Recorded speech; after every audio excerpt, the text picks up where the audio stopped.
If you have ever opened a medical bill and immediately felt confused or even panicked, you are not alone. As we age, it becomes inevitable. More appointments, more procedures, and more paperwork. And with that comes a steady stream of insurance bills, doctor's bills, and confusing codes that need a lot of explaining. Whether it's for you or for an aging parent, it's easy to feel overwhelmed.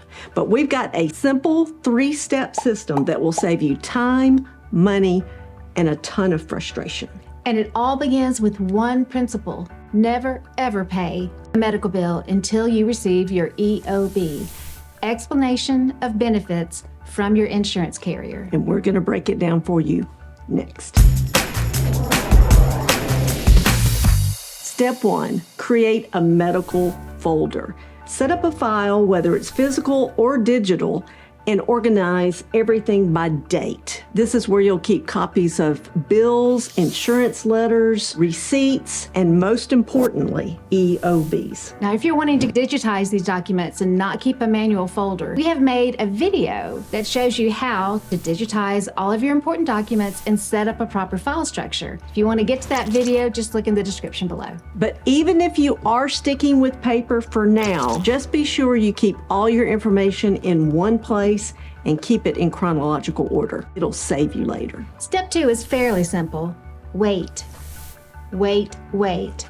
Do not pay anything until you receive that EOB. It may be really tempting to be all responsible and pay that bill just as soon as it comes in the mail, but here's the problem. What the hospital says you owe, what your doctor says you owe, and what your insurance company says you owe could be all different things. In fact, many times what you receive isn't even a bill.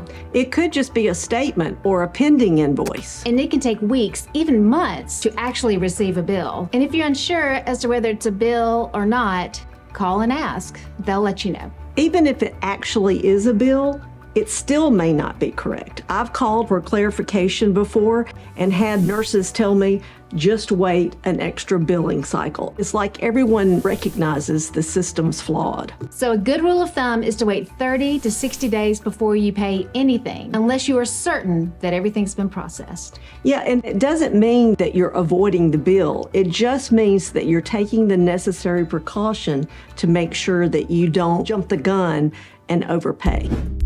Now comes the important part. Read your explanation of benefits, EOB. Just log into your insurance company's website, search for EOB or claims. Use the date of service or the provider's name to find the right entry. The EOB will tell you the cost of the service, what your insurance covers, and what you are actually responsible for. So if your provider bills you $500, but your EOB or tells you that they cover $200, you only owe $300, why would you pay the full $500? If the EOB and the bill agree, great. What I do is just write agrees with EOB right on the bill. So at the end of the month when I'm paying bills, I know it's accurate. But if the bill and the EOB do not agree, be sure to call your provider or your insurance company to make sure that you get everything taken care of. Here's a real world example. When I took over my father's finances, I kept getting bills that didn't match the EOB, and they would rerun it through insurance and rerun it, and same result.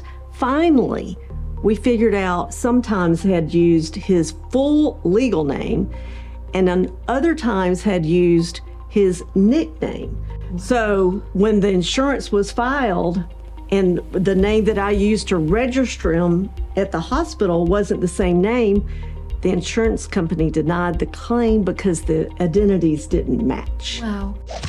In fact, he even had used his nickname on his Social Security card. It created so much confusion. So it pays to make sure that your parents are always using their full legal names. We have a few bonus tips that will help you stay organized while you're managing those medical bills. Number 1, track your conversations.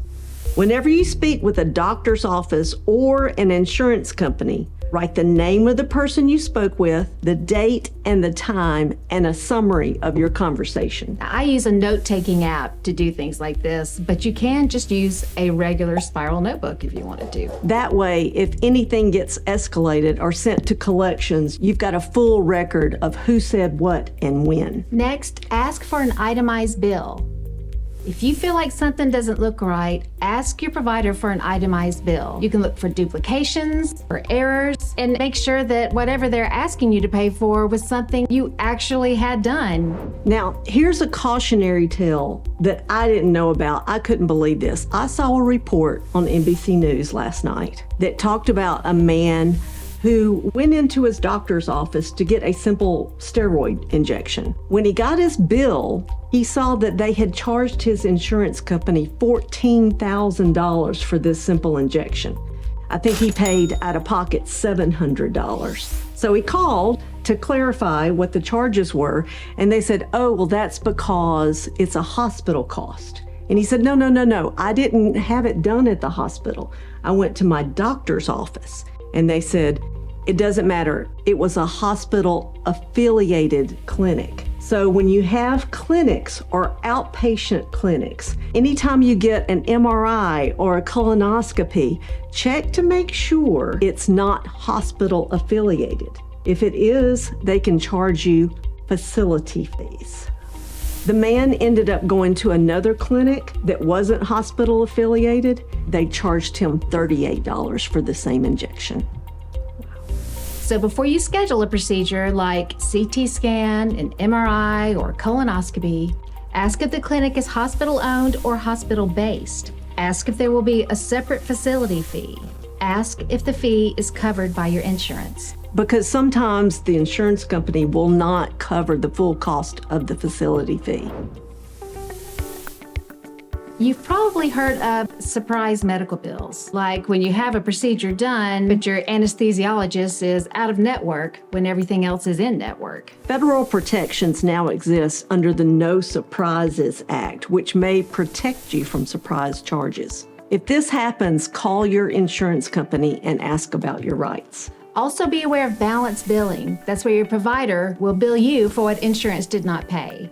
If you stay within network, that can be illegal in most cases. If you feel like this has happened to you, you can contact your state insurance commission or call your insurance company directly and dispute the billing. If the bill is still high, even after insurance has been applied, you may qualify for financial assistance, especially if it's a nonprofit hospital. Simply search for the hospital name and financial assistance and fill out the form before you pay anything.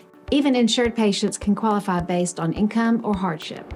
If the bills are piling up or you're caring for someone with a chronic or complex medical condition, you may want to seek the help of a medical billing advocate. They can help negotiate charges, resolve insurance denials, and organize your payment plan options. They do charge fees, but often save you more than their cost. I used this same system when caring for both my parents who had dementia. Oftentimes, the EOBs and the bills didn't match. And yes, sometimes they were sent to collections. And yes, sometimes I got the scary phone calls. But I also had my EOBs and my records, and that made all the difference. Okay, now to recap. Always set up your medical file. Wait before you pay your medical bills, and always compare those bills to your EOB or explanation of benefits. And remember, ask questions, get itemized bills when in doubt, know your rights, and keep everything organized. This might seem overwhelming at first, but if you have a good system in place, you will save time, money, and you'll have some peace of mind. And if you've had your own experience navigating confusing or complex medical bills, leave a note in the comments. We can all learn from one another. And remember, don't pay that bill until you get your EOB.